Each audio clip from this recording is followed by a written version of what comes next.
Največji dar. Šmarnice za otroke 2020. Napisala Marjeta Cerar.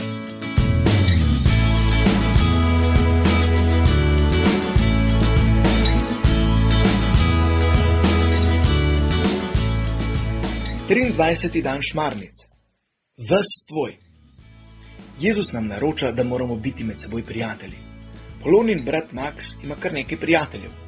Njegov najboljši prijatelj je Gašper. Vse počneta skupaj.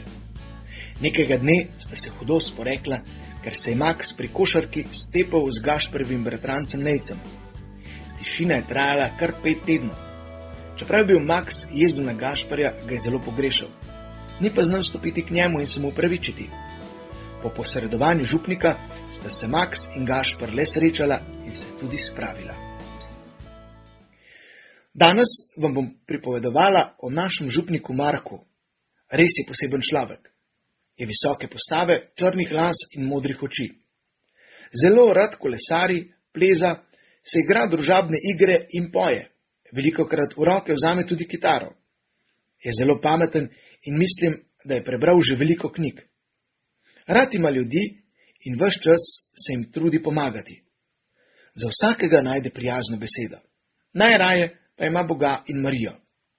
Na Marijo je še posebej navezan, ker mu je rešila življenje. Na veroučnem srečanju smo ga vprašali, zakaj je postal duhovnik, pa nam je odgovoril, ker Mariji dolgujem življenje. Začel nam je razlagati. Najprej nisem želel postati duhovnik, hotel sem biti zdravnik. Hodil sem v 2. letnik medicinske fakultete, ko so starejši študenti med počitnicami organizirali 2-mesečno delo na misijonu v Afriki. Misijoni so me vedno zanimali in takoj sem se odločil, da se jim pridružim.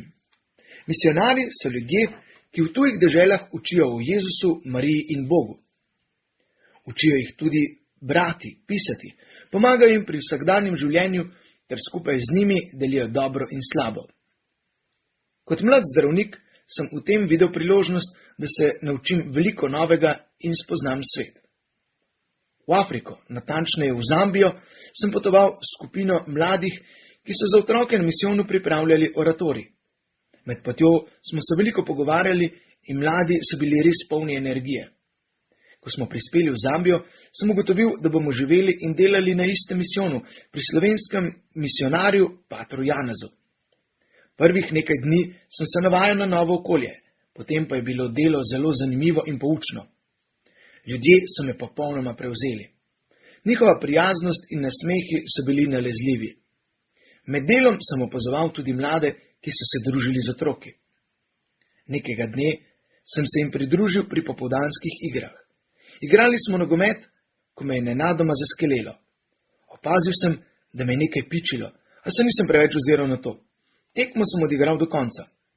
Med počitkom me je obšla huda slabost in postal sem zelo utrujen. Prijatelj zdravnik je to opazil in me takoj odpeljal v ambulanto. Ponoči sem dobil hudo vročino. Vročina je trajala kar nekaj dni in bila je tako huda, da sem imel privide. Mislil sem, da bom umrl. Bil sem že čisto na koncu z močmi, ko sem v sanjah zagledal Marijo. Rekla mi je, ne greš še v nebesa. Jezus te potrebuje, da boš ljudem govoril o njem. Po tem dogodku se mi je zdravje začelo izboljševati. Vročina je padala in tudi moči so se mi počasi vrnile. Ko sem ozdravel, sem dolgo razmišljal o tem, kar sem videl v sanjah. Šel sem v cerkev k Jezusu. Tam sem molil. In v molitvi sem v srcu začutil, kako močno je Jezus objel moje srce in mi na uho šepnil. Boš ljudem povedal, kako zelo jih imam rad? Bom, sem odgovoril. Takrat sem se odločil, da bom postal duhovnik. Po koncu počitnic sem prenehal študije medicine in se vpisal na teološko fakulteto in v semenišče. Po 6 letih sem prejel mašniško posvečenje in postal duhovnik.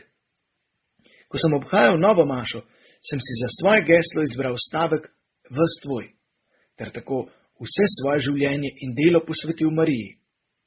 Postal sem duhovnik, ter prišel k vam kot župnik, je ponosno zaključil svojo zgodbo. Naloga.